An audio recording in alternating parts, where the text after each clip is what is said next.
So the only thing I would add to that is that if we think about the list of issues that we heard from parents across town, I think that Safe Routes may help with some solutions to some of those issues. But I still think there will be traffic issues that have to be reviewed with the police chief, traffic commission, that Safe Routes is not going to be able to help with.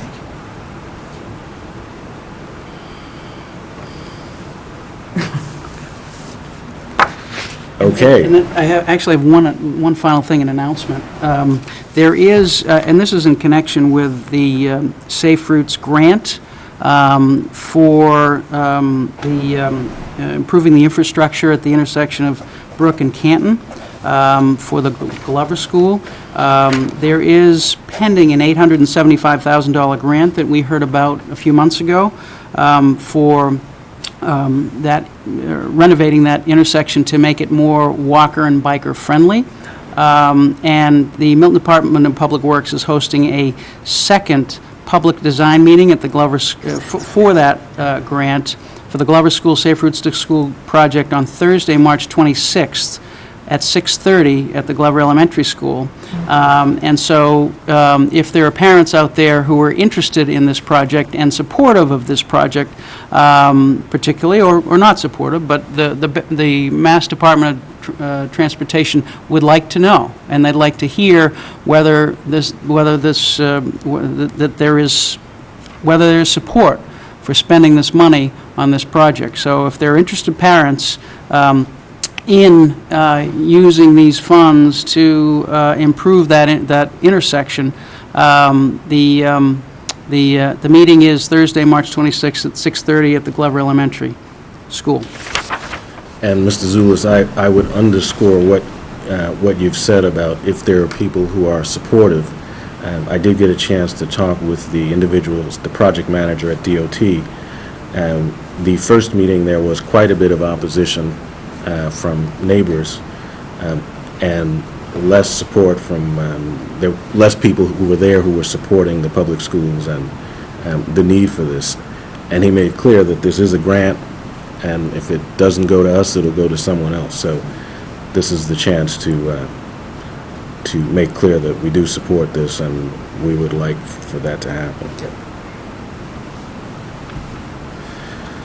And continuing with the Mike Zulus Show, we have Policy Subcommittee. Da, da, da, da. All right, well, What color is this one? no, there's no presentation. This one's hot off the presses. And I apologize for not passing out a draft earlier, but this was just recommended by our policy subcommittee. Mary has a copy, so that's for Kristen, and that's for you, Loretta. Oh. I don't have four. Okay. The policy subcommittee has met twice and met this evening on the domestic violence leave policy, and we are recommending that the policy that you have before you be approved, subject to the review by Labor Council, because there is an additional leave aspect of this, and we want to make sure that there are no labor issues that would arise as a result of it. So, what we recommend is that we, if the committee agrees, is that we do a first read tonight, and I can walk you through what this is very briefly. And then by the next meeting, hopefully, we will have heard from Labor Council, and he will have signed off on it, and then we can do a second read. So if that is acceptable. Proceed. All right. So the domestic violence leave policy that you have before you arose from a new statute in Massachusetts that was enacted last August, and it created this leave policy that gives an employee up to 15 days of domestic violence leave from work in any 12-month period. The leave policy that you have before you tracks the statute in most, really in most ways. There are a couple of things that I would point out to you that are open issues. Excuse me. If you look at the second paragraph, after Romanet 3, on the first page, where it says an employee shall exhaust all available paid leave prior to requesting or taking domestic violence leave, period. After the employee's available paid leave is exhausted, any domestic violence leave granted will be unpaid leave. So that is one way to do it. And that is one suggested way to do it, and it's within the statute, and it is the recommendation of the policy subcommittee, with input from the superintendent, that we go that route. The alternative is to give the superintendent or the employer, the schools here, discretion to determine whether the leave would be paid or unpaid. Paid or unpaid. So we would be delegating that determination to the employer here, which is the Milton Public Schools. And so that's one issue, whether you're going to give the discretion to the schools here to determine whether that leave will be paid or unpaid. Here, the policy subcommittee is suggesting that we don't give that discretion, again, with input from the superintendent, that leave be unpaid.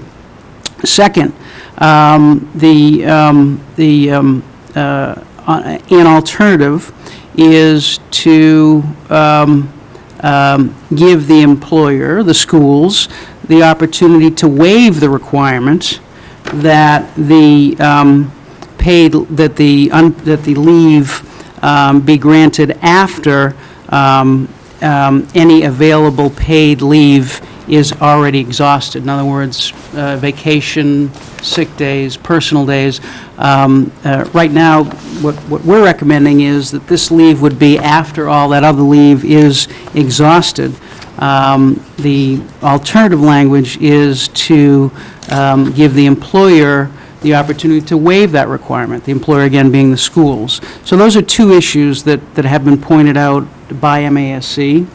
You can either give the discretion to the schools to make it paid or unpaid, and to waive the requirement, or not. So those are two things that I would point out to you for your consideration as you think about this over the next few weeks. Can I ask a question? Sure. So the discretion around unpaid or paid, you talk about the employee's paid leave is exhausted. So you're saying if their leave is exhausted, the school could say, we'll still pay you after your leave is exhausted? No, maybe I wasn't clear. So there are really two issues, right? The first sentence really relates to exhausting all your leave prior to taking this leave, right? And whether you're gonna give the schools the opportunity to waive that requirement that all your leave be exhausted. So you separate in your mind the exhausting your existing paid leave, and then whether it's going to be paid or unpaid leave. And the second sentence relates to the paid or unpaid leave, and whether you're going to give the school system or the employer the discretion to make it paid or unpaid. That wasn't really clear, was it? All right, let me try again. Can I just, so what you have before you is what our recommendation is. Right. In consultation with the superintendent. There are decision points that we basically are saying, this is the way we think it should go, right? Right. So in the first is, as you described. So what's written in the document right now is how we think it should read. My question or my concern is around the available paid leave, unavailable leave. If somebody is in this situation, I would like it to be where they wouldn't have to worry about using any leave or being able to access pay, because they're going to be in a really bad situation if they need this. Right. So, in other words, if somebody had, they can use any paid leave that they have. Right. Or is this saying 15 days? That's where I don't understand. It says up to 15 days of domestic violence leave. Right. So up to 15 days, but it's not that they can take 30. Is that what you're saying? Well, no, I think what we're saying is that the employee has to exhaust their existing paid leave before they access this. Okay, so And then the alternative is to give give the school system the opportunity to waive that requirement. Okay. Okay? That's the alternative language. Ms. Sheridan? I should know the answer to this question, but I don't. Do we in the Milton Public Schools have a sick bank or a bank that teachers can, donate a day to every year? And then, so if we do, would this fall under that purview in addition? I mean, I know that that's used, you have to apply for that, correct? It's a good question. I wouldn't think so, because that's not part of the employee's paid leave. So I wouldn't think so. It's probably a good question just to confirm with Labor Council, but I wouldn't think so. I mean, I don't think we want to go on the record on that answer right just yet. I think we should confer with Labor Council. Yeah. That's a very good question. It might be for consideration, that's all. Yeah. And if it were for consideration, I think there should be an end number, that you couldn't request an open-ended amount of days. So, just a thought.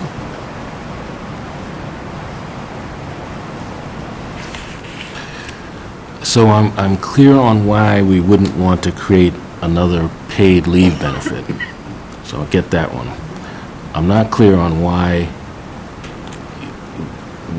it's important to require that all the other leave be exhausted before they could use this leave. We have a domestic violence situation, the employee says, I need to be out, I'd rather use my unpaid leave than my paid leave. Why would that be a problem for us? Why wouldn't we want that discretion? well, I think Well, I think, and I don't know how many days are involved, but on a typical, Let's say it's up to 15.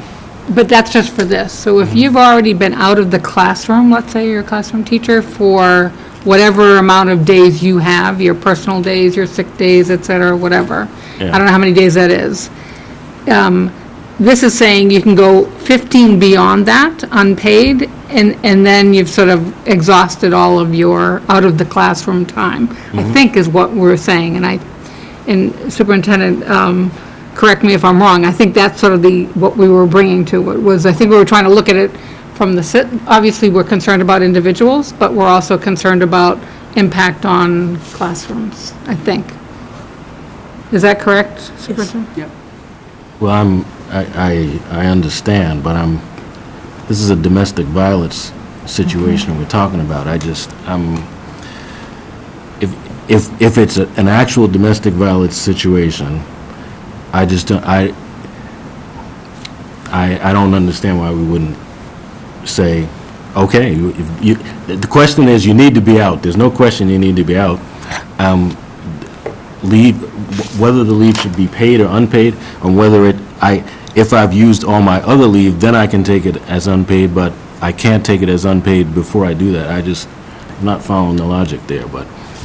I agree with you wholeheartedly. I think that, if you need to be out for this purpose, then you should be able to go without saying, I'm going to use up all my other days. So say, for example, this situation would happen in October. You would leave that person with no sick time or personal time for the remainder of the year. I'm playing it out right. And at the same time, they would have then lost their this would be the opportunity to take advantage of the leave as it's needed. But you might still need sick days throughout the course of the year or personal days. So I agree with Mr. Walker. I'm not 100% sure why you would mandate that they And so use you their sick are days proposing first. that it also be paid? No. Nope. Okay, so it's unpaid, That okay. we should have the discretion to waive the requirement that all of the paid leave be used before they use the unpaid leave. And I would just underscore, these are situations that are usually beyond the individual's control. Right. And so that would give the schools the discretion to waive the requirement. Well, I'd give the superintendent the discretion. I wouldn't disperse it.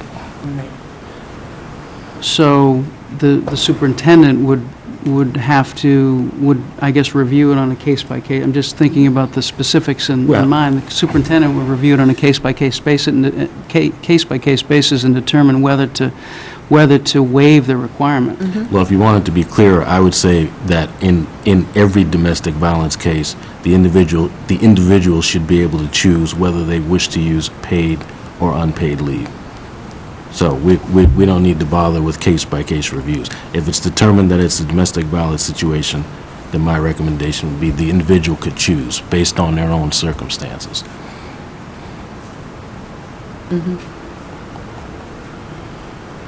I agree.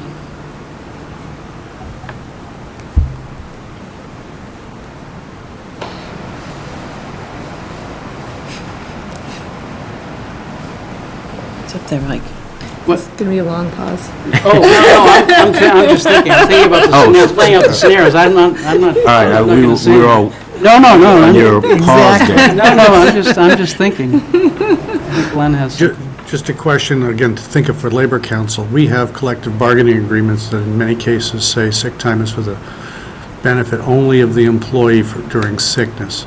And where a school policy might be in conflict with the language of the labor agreement, you'd have to say, could you actually enforce that they would have to take sick days, exhaust them before they went on a leave? And I just think I think that's a really bad idea. That's why I said I don't want to be on record here. I don't want to have that discussion on the record. Let's We have talk with there'd be a Labor lot of Council. questions to ask, I think.